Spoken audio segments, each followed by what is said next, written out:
By killing म्हणजे त्यांना एकतर मारून और बाय सेपरेटिंग देम म्हणजे त्या वस्तूपासून मायक्रोऑर्गॅनिझम सेपरेट करणे किंवा मायक्रोऑर्गॅनिझम किल करणे त्याला आपण स्टरलायझेशन म्हणतो.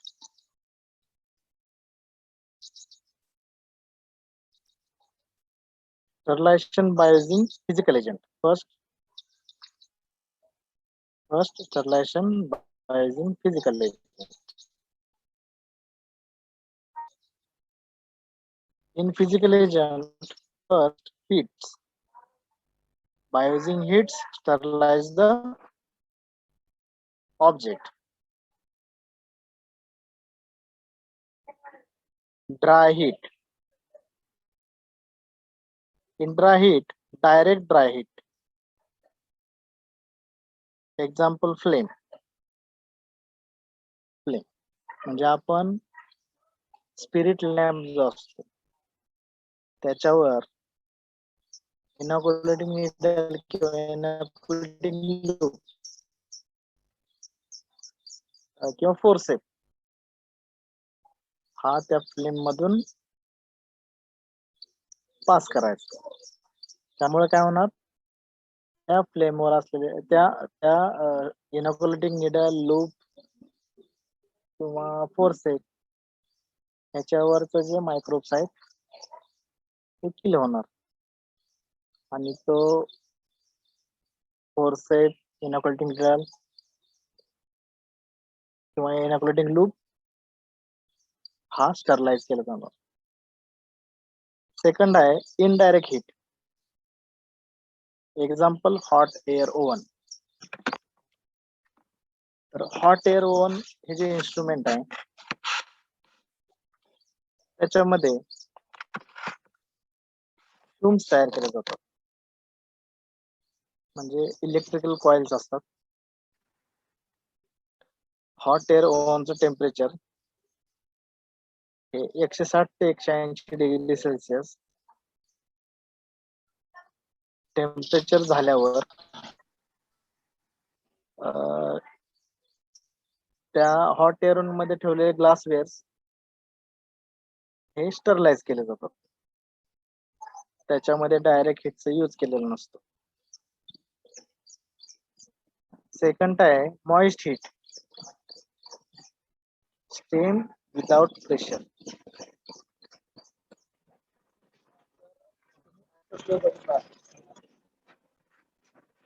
तुम्ही डायग्राम वगैरे आता बघितलं असणार. तर ऑटोक्लेव्हचं प्रिन्सिपल काय आहे? Steam with pressure. Sterilize an object by steam with pressure. म्हणजे त्याच्यामध्ये स्टीम तयार होते ऑटोक्लेव्ह मध्ये आणि टेम्परेचर ही वाढतं. पण अर्नॉल्ड स्टीम स्टरलायझर जो आहे त्याच्यामध्ये फक्त स्टीम तयार होते पण प्रेशर क्रिएट होत नाही. म्हणजे स्टीम तयार झालेली आहे त्याच्या थ्रू ऑब्जेक्ट स्टरलाइज केला जातो. पण ऑटोक्लेव्ह मध्ये स्टीम जशी क्रिएट होते तसं टेम्परेचर ही वाढतं. Steam with pressure sterilization used in autoclave and steam without pressure used in Arnold steam sterilizer.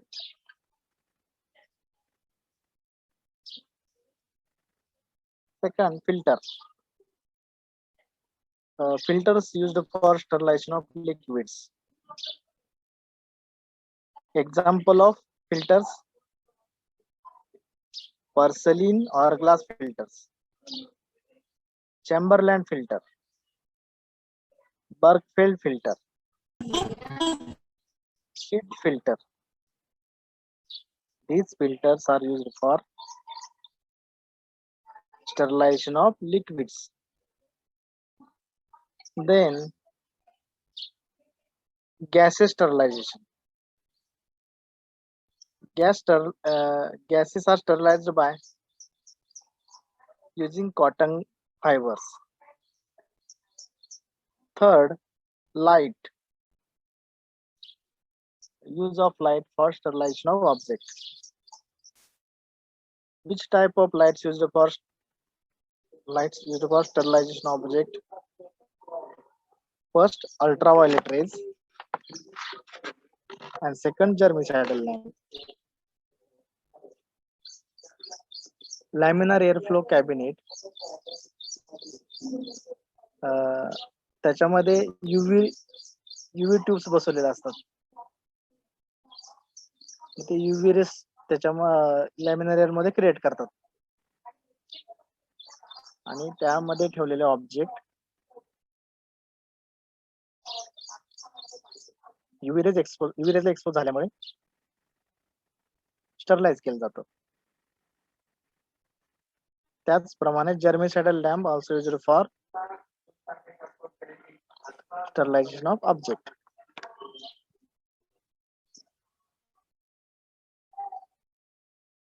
Second, chemical agents. Sterilization of objects by using chemical agents.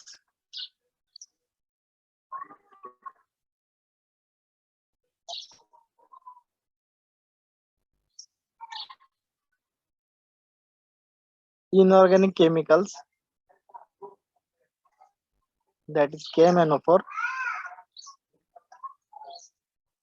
iodine, organic chemicals such as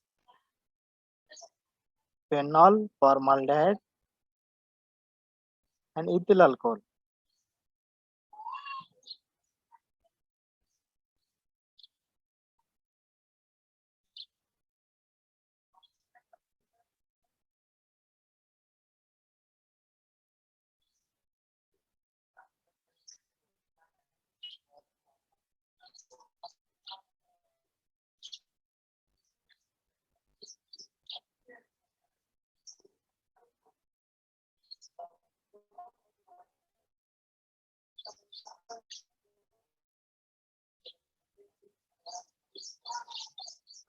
Organic chemicals.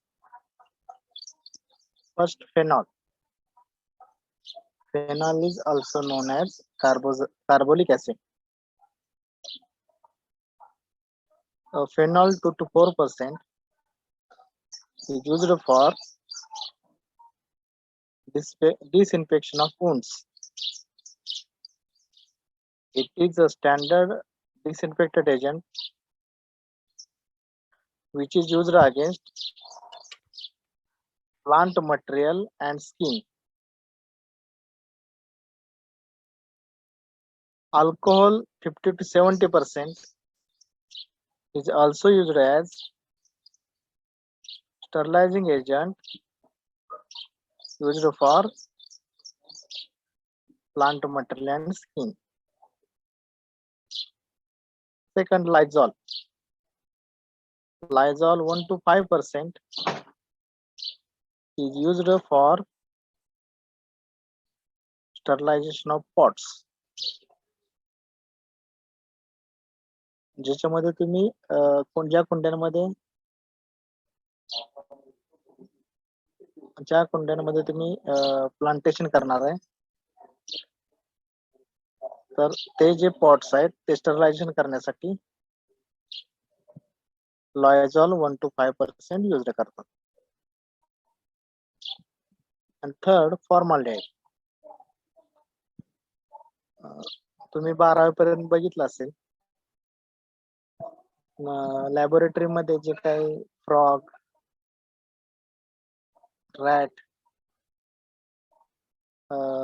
Disease sample of plant हे store करून ठेवलेलं असतं तर ते जे chemical असतं ते फॉर्मॅलिडेहाइड असतं. Formaldehyde 5% used for preserving plant materials, and 5% formaldehyde also used for soil sterilization. म्हणजे कल्टिवेशनच्या अगोदर तुम्हाला सॉइल जर स्टरलाइज करायचे असेल तर 5% फॉर्मॅल्डिहाइड आपण सॉइल मध्ये ऍड जर केले प्लांटेशनच्या 1 ते 2 आठवड्या अगोदर तर सॉइल मधले जे ऑर्गॅनिझम आहेत which cause soil-borne diseases to plant. Such microorganisms are killed by formaldehyde solution.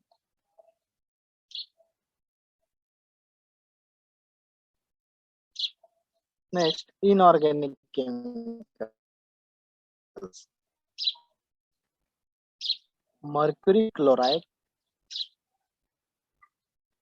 0.1% is used for plant materials, working surface sterilization. Laminar airflow cabinet मध्ये काम करताना जो काही त्याचा वर्किंग सरफेस आहे तो मर्क्युरी क्लोराइड ने पुसून घेतल्यानंतर त्यातले मायक्रोब्स किल केले जातात. त्याचबरोबर at the time of isolation means separation of organism from their host. म्हणजे सॉइल मधून तुम्ही ऑर्गॅनिझम सेपरेट करता किंवा डिसीज्ड प्लांट मधून एखादा ऑर्गॅनिझम सेपरेट करता. At the time of isolation, plant material first sterilized in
अभय कुलकर्णी, आवाज येतोय?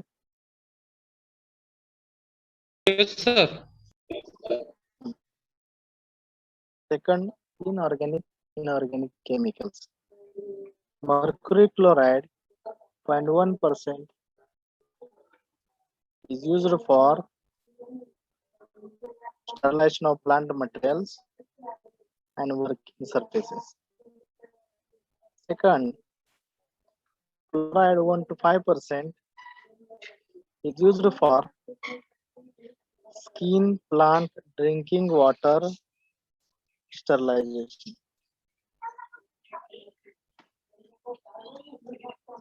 Silver nitrate 1 to 5% is used for sterilization of skin. Iodine 1 to 5% is used for sterilization of skin.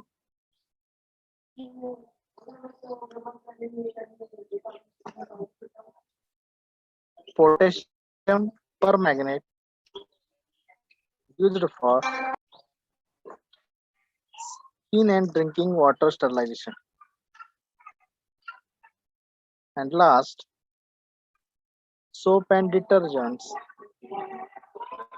are used for sterilization of skin.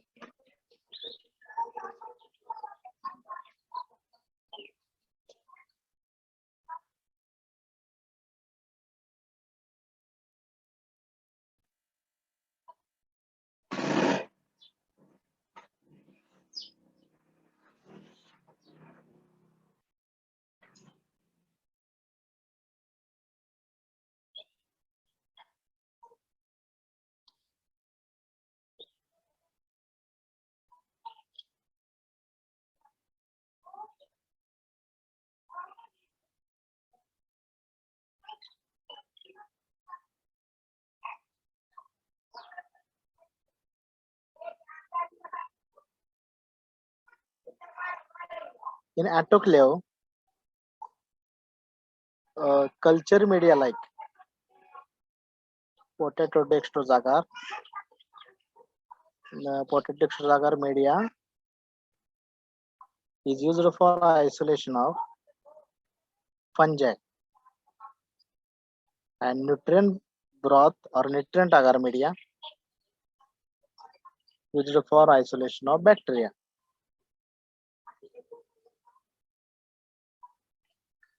In autoclave, soil, water, manure are sterilized at temperature. Soil and water and media is sterilized at 50 lbs pressure and temperature is 121 degrees Celsius. And for sterilization of soils and manure, pressure is 30 lbs pressure and temperature 134 degrees Celsius.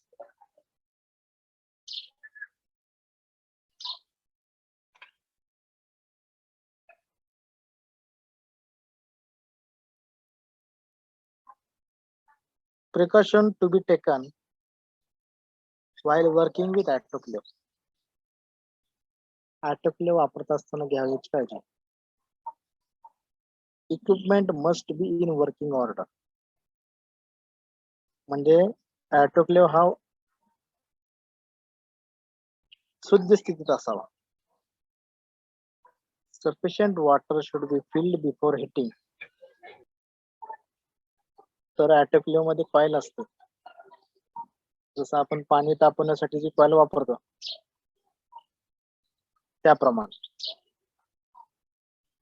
तर त्या कॉइलच्या वरपर्यंत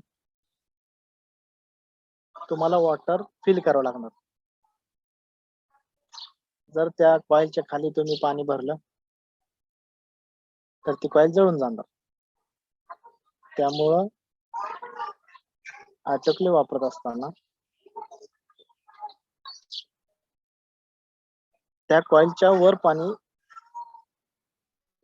भरलं पाहिजे. Pressure is allowed to rise only when all air from inside is removed through air cock. ज्यावेळी तुम्ही autoclave close करता,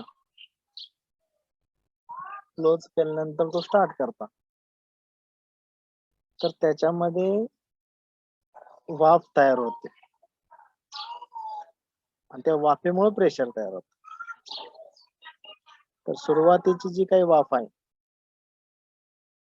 ती त्या ऑटोक्लेव्ह मधून रिमूव्ह करायची. त्यानंतर ऑटोक्लेव्हचे स्क्रू टाईट करून घ्यायचे. Fourth, when desired pressure is obtained, it is maintained for specific time. मगाशी मी तुम्हाला सांगितलं, जर वॉटर आणि मीडिया असेल त्यावेळी 50 lbs pressure for 15 minute or 120 degree Celsius temperature for 15 minute. म्हणजे 15 lbs प्रेशर हे 15 मिनिटासाठी तुम्ही मेंटेन करायचं. त्यानंतर 30 lbs प्रेशर, 30 lbs प्रेशर हे 30 मिनिटासाठी मेंटेन करायचं. किंवा 134 डिग्री सेल्सिअस टेम्परेचर हे 30 मिनिटासाठी मेंटेन करायचं. Fifth, after sterilization, the apparatus is allowed to cool down. After sterilization, apparatus is allowed to cool down and the pressure is slowly released before opening. म्हणजे sterilisation झाल्यानंतर autoclave normal टेम्परेचरला येऊन द्यायचं आणि त्याचं pressure पण 0 प्रेशरला येऊन द्यायचं. त्यानंतरच तो ऑटोक्लेव्ह ओपन करायचा. This is all about sterilization, methods of sterilization. Next, exercise number 3, nutritional media and their preparation.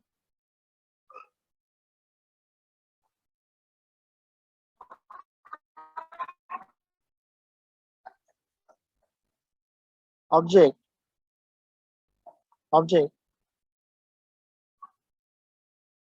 the bacteria are without chlorophyll. They cannot manufacture their own food material. They have depend upon outside sources for their food requirement. Bacteria जे आहेत त्यांच्यामध्ये chlorophyll नसतं, त्यामुळे ते food साठी इतर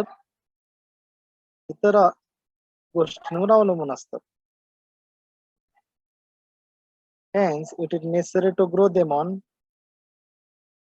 artificial medium of certain kind of food. त्यांच्या वाढीसाठी आपण बॅक्टेरिया आर्टिफिशियल मीडियावर ग्रो करतो. First, definition of culture medium. Nutrient or combination of nutrients used for growth of microorganisms is known as culture medium. म्हणजे मायक्रोऑर्गॅनिझमच्या growth करण्यासाठी जो काही media nutrient media वापरला जातो त्याला आपण कल्चर मीडियम म्हणतो. म्हणजे मायक्रोऑर्गॅनिझम त्याच्यावर ग्रो होतात त्याला कल्चर मीडियम म्हणायचं. Next definition, culture. It is the growth of microorganism on medium. म्हणजे ज्या मीडियावर मायक्रोऑर्गॅनिझम ग्रो होतात त्याला कल्चर मीडियम म्हणायचं. आणि मीडियमवर जे ग्रो होतं, मीडियम जे मायक्रोऑर्गॅनिझम ग्रो होतात त्याला कल्चर म्हणायचं.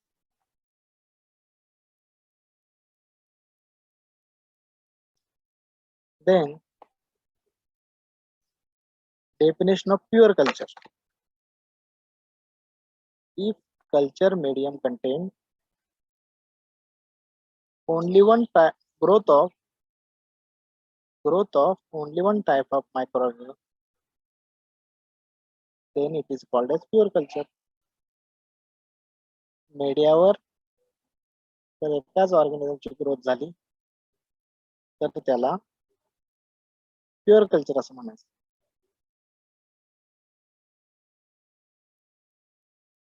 On the other hand, when culture contain growth of more than one type of microorganism, then it is called as mixed or contaminated culture. म्हणजे मीडियावर एकापेक्षा जास्त मायक्रोऑर्गॅनिझमची ग्रोथ झाली असेल तर त्याला आपण कंटॅमिनेटेड कल्चर असं म्हणतो.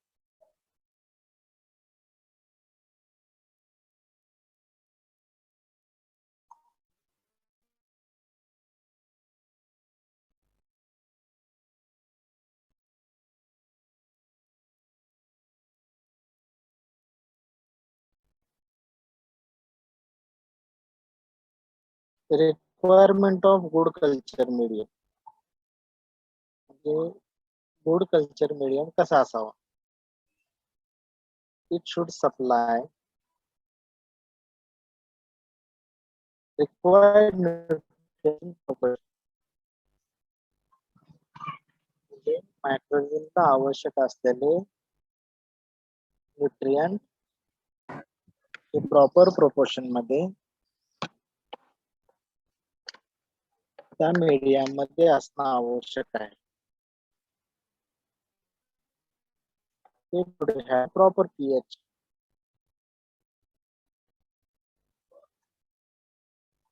म्हणजे मायक्रोऑर्गॅनिझमला ग्रोथ होण्यासाठी मीडियाचा पीएच जो पाहिजे तो असणं आवश्यक आहे. It should be free from all living microorganisms and unwanted materials. त्या मीडियावर इतर कुठल्या ऑर्गॅनिझमची ग्रोथ झालेली नसावी.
नेक्स्ट,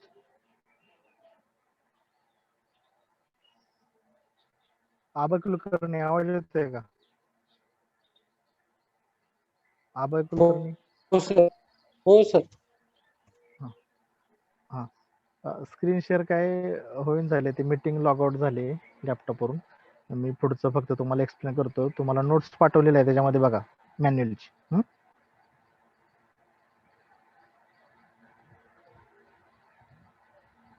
एक्सरसाइज नंबर 3 कंटिन्यू करतोय.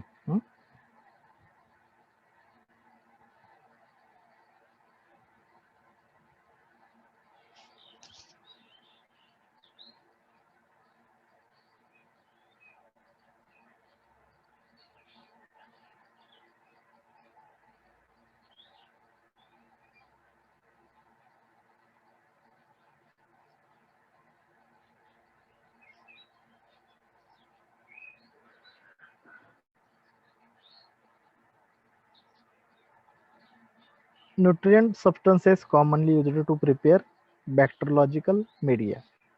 म्हणजे बॅक्टेरियोलॉजिकल मीडिया तयार करण्यासाठी कोणते न्यूट्रिएंट सबस्टन्स यूज केले जातात? First, gelatin. It is incomplete protein compound prepared from animal bones, horns, hoofs. म्हणजे हे इनकम्प्लीट प्रोटीन कंपाऊंड आहे आणि हे ॲनिमल बोन्स, ॲनिमलचे हॉर्न्स, ॲनिमलचे हुप्स ह्याच्यापासून तयार केलं जातं. It is used by certain gelatinase producing bacteria called gelatin liquefying organism. म्हणजे हे जे जिलेटिन आहे ठराविक बॅक्टेरियापासून यूज केलं जातं आणि त्या बॅक्टेरियाना आपण जिलेटिन लिक्विफाईंग ऑर्गॅनिझम असं म्हणतो. तर जिलेटिनचा हा मेल्टिंग पॉईंट हा 37 डिग्री सेल्सिअस आहे. It melts at 37 degree Celsius and solidifies at 20 degree Celsius. जिलेटिनचा मेल्टिंग पॉईंट हा 37 डिग्री सेल्सिअस आहे. त्या सॉलिडिफाईंग पॉईंट हा 20 डिग्री सेल्सिअस आहे. And in preparation of media, म्हणजे मीडिया तयार करताना it is used at the rate of 10 to 20% of the medium for solidification. म्हणजे 1 लिटर जर मीडिया असेल, 1 लिटर तुम्ही पाणी घेतले, तर त्या पाण्यामध्ये जिलेटिन हे 10 ते 20% आपण ॲड करतो. त्या मीडियाच्या 10 ते 20% आपण ॲड करतो. आणि ह्याचा यूज काय आहे? It is used as solidifying agent. म्हणजे मीडिया घट्ट करण्यासाठी, सॉलिडिफाय करण्यासाठी जिलेटिनचा यूज केला जातो. सेकंड आहे agar agar. It is complex carbohydrate prepared from seaweed or marine algae. तर अगार हे कॉम्प्लेक्स कार्बोहायड्रेट आहे आणि अगार हे जे काही सीवीड म्हणजे समुद्रामध्ये सापडणारे जे काही शेवाळ असतील किंवा समुद्र गवत असेल त्याच्यापासून अगार हे तयार केले जाते.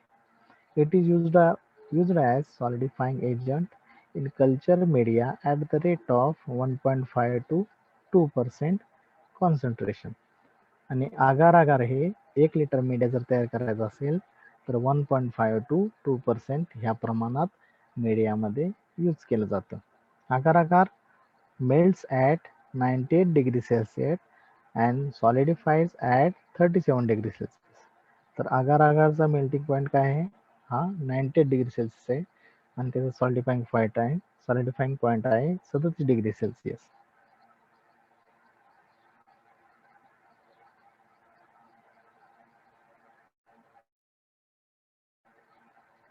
Next, classification of media.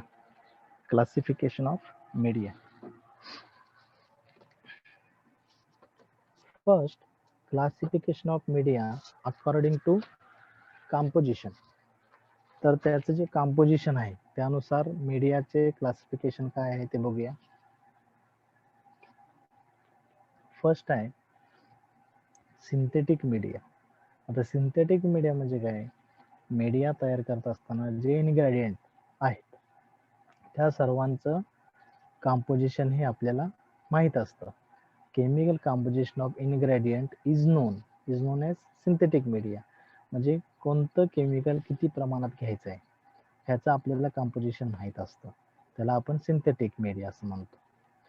Synthetic मीडियाचे एक्झाम्पल्स काय आहेत? Examples of synthetic media are Richards medium, Ashby's medium and Kuhn's medium. Richards medium, Ashby's medium and Kuhn's medium. Second, non-synthetic media. Exact chemical composition of media is not known. म्हणजे त्याच्यामध्ये तुम्ही जे काही chemicals घेणार आहात तर त्या केमिकलचं composition आपल्याला व्यवस्थितरित्या माहीत नसतं, त्याला आपण नॉन सिंथेटिक मीडिया असं म्हणतो. तर त्याचे एक्झाम्पल्स काय आहेत? Potato dextrose agar media, NA media, nutrient agar media and malt extract media. ते झालं classification of media according to composition. Second, classification of media according to use. म्हणजे कोणत्या मीडियाचा कशासाठी यूज केला जातो त्याच्यानुसार आपण त्याचं क्लासिफिकेशन बघू. जनरल और कॉमन यूज. तर पीडीए जो मीडिया आहे, PDA media is use for isolation of bacteria, and NA media, nutrient agar media, is used for isolation of first PDA media is used for isolation of fungi, and NA media is used for isolation of bacteria. Then classification of media according to selective or special medium. म्हणजे काही organism आहेत की त्यांच्यासाठी selective media use करतात. मग कोणते organism आहेत की ज्यांसाठी सिलेक्टिव्ह मीडिया यूज करतो? For isolation of azotobacter, Ashby's media or Jensen's broth is used. जर azotobacter आयसोलेट करायचा असेल तर आपण Ashby's media किंवा जेन्सन्स ब्रॉथ यूज करतो. जर तुम्हाला राइझोबियम आयसोलेट करायचा असेल तर for isolation of rhizobium we use Congo red yeast extract mannitol agar media. For isolation of rhizobium we use Congo red yeast extract mannitol agar media.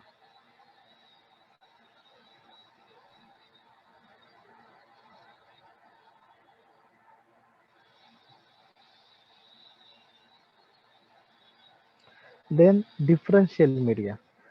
These media used for detect the production of certain characteristic growth of the various species. म्हणजे वेगवेगळे organism आहेत त्यांचे characteristics growth ही detect करण्यासाठी जे media वापरले जातात त्यांना differential media म्हणतात.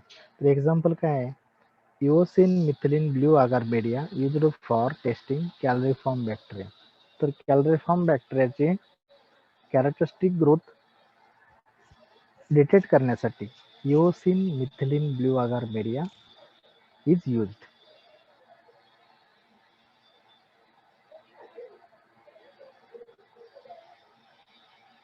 Next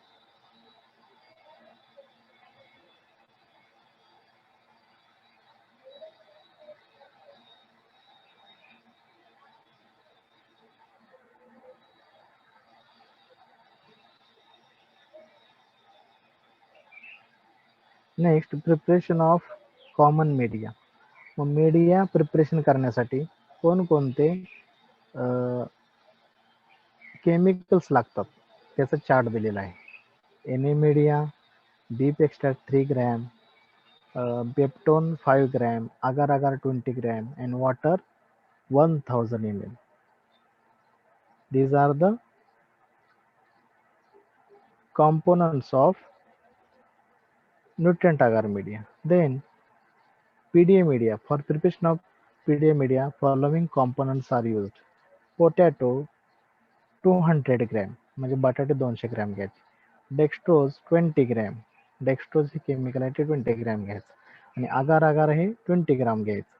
water 1000 ml. एका लिटर वॉटरमध्ये पोटॅटोचा जो काही शिजवलेले पोटॅटो आहेत त्याचा जो काही एक्स्ट्रॅक्ट आहे त्याच्यामध्ये डेक्स्ट्रोज आणि आगार मिक्स करायचं 20-20 ग्रॅम आणि ते सर्व डिस्टिल्ड वॉटर 1000 ml डिस्टिल्ड वॉटरमध्ये ॲड करायचं आणि ते ॲटोक्लेवमध्ये स्टरलाइज करायचं. तर हे झालं Na media and Pd media, composition of Na media and Pda media. तर प्रोसिजर बघा, preparation of Pda media. The boiled and filtered extract of potato is mixed with dextrose and agar-agar dissolved by indirect heating. तर काय केलं तुम्ही, बटाटे घेतले 250 gram, ते distilled वॉटरमध्ये शिजवायला ठेवले गॅसवर. त्याचे बारीक बारीक तुकडे करून गॅसवर ते शिजवण्यासाठी ठेवले पाण्यामध्ये. आणि ते जे काही पाणी आहे, बटाटे शिजल्यानंतर जे काही बटाट्याचा अर्क त्या पाण्यामध्ये उतरलेला आहे, तर ते पाणी घ्यायचं. त्या पाण्यामध्ये समजा ते 400 ml पाणी आपल्याला मिळालं, पिल्ड एक्स्ट्रॅक्ट ऑफ पोटॅटो, ते 400 ml पाणी मिळालं, तर त्याच्यामध्ये 600 ml डिस्टिल वॉटर ॲड करायचं. म्हणजे ते काय झालं 1000 ml. मग ते 1000 ml हे कोनिकल फ्लास्कमध्ये ओतून घ्यायचं आणि त्या कोनिकल फ्लास्कमध्ये आपण 20 ग्रॅम डेस्ट्रोज आणि 20 ग्रॅम आगार ॲड करतो आणि ते मिक्स करतो. मिक्स केल्यानंतर त्या मीडियाला आपण कॉटन प्लग लावतो.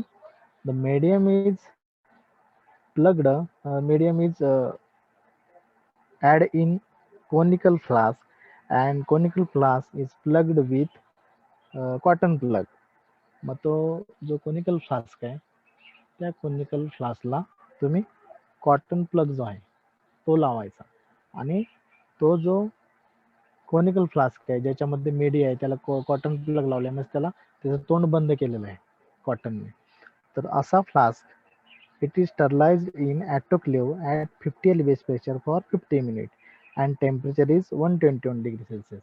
मग तो फ्लास्क ॲटोक्लेवमध्ये ठेवायचा आणि तो स्टरलाइज करायचा. स्टरलायझेशनसाठी प्रेशर काय आहे 50 LBS प्रेशर. आणि किती वेळासाठी तो स्टरलाइज करायचा तर 15 मिनिटासाठी.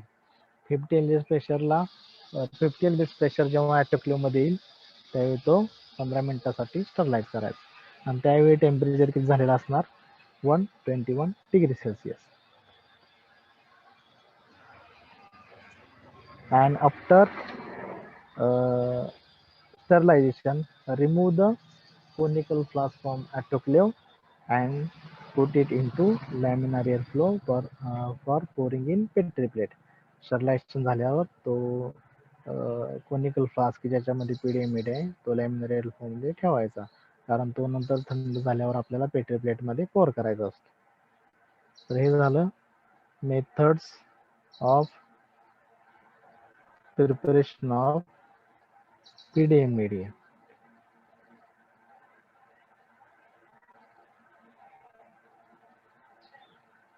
And next,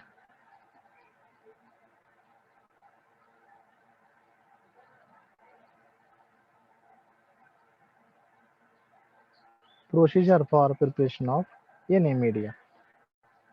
Procedure for preparation of Na media. मग Na मीडियाचं कंपोजिशन काय आहे? Na media beef extract 3 gram, peptone 5 gram, आगार आगार 20 ग्रॅम, वॉटर 1000 ml. तर काय केलं तुम्ही, सुरुवातीला स्टरलाइट डिस्टिल वॉटर घेतलं. स्टरलाइट डिस्टिल वॉटर घेतलं आणि त्याच्यामध्ये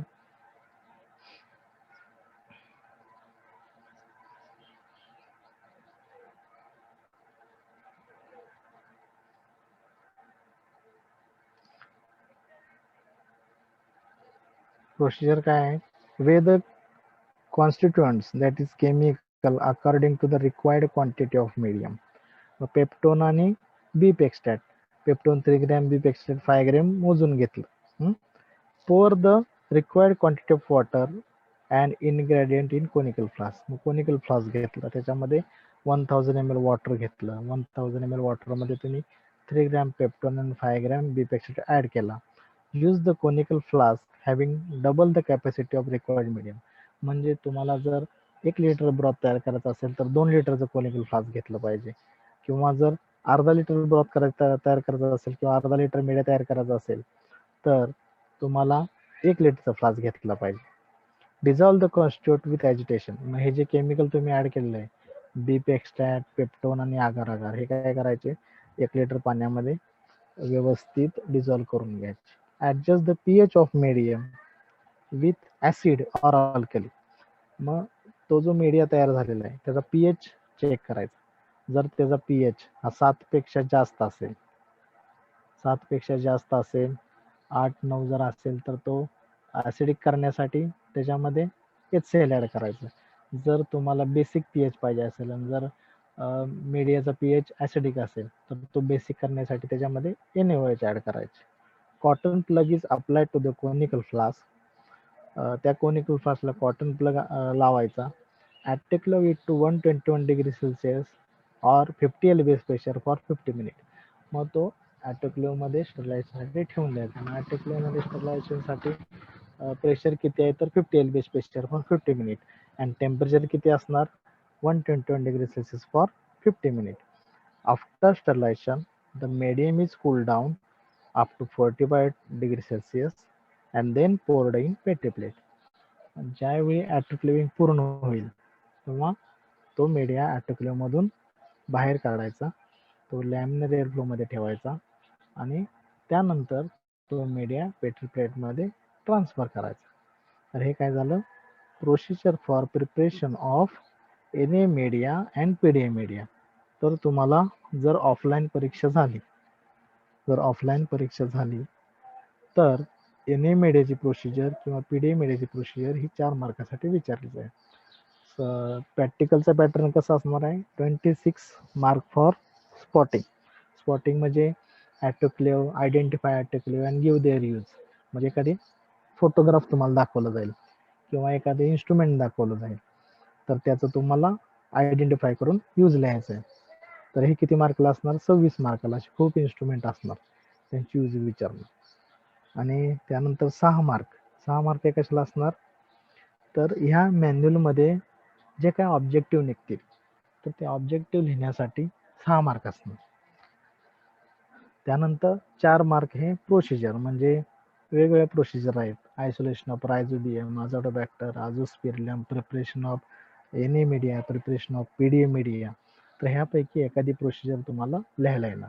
आणि 4 मार्क जे असणार ते व्हायवा म्हणजे तोंडी परीक्षा. मॅन्युअलमधला कुठलाही तुम्हाला प्रश्न विचारला जाईल. जर तुम्हाला त्याची चांगली उत्तर आली तर 4 पैकी 4 मार्क मिळतील, जर नाही आली तर 0 मार्क मिळतील.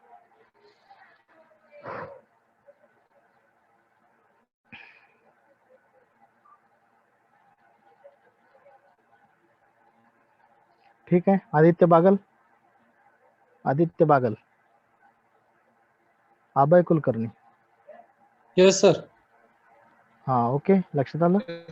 हो सर. ओके ठीक आहे. हा मीटिंग एंड करतो. जेवढं शिकवतोय तेवढं तुम्हाला जेवढं लक्षात येते तेवढं लिहून काढायचं. Okay sir. ओके. हा तुम्हाला मी जे शिकवतोय ना तेवढं तुम्ही मॅन्युअलचं असेल ते मॅन्युअल वेगळ्या नोटबुकमध्ये लिहून काढा आणि जे काही नोट्स असतील थेरीच्या त्या वेगळ्या नोटबुकमध्ये लिहून काढा. ओके ठीक आहे. मीटिंग एंड करतो.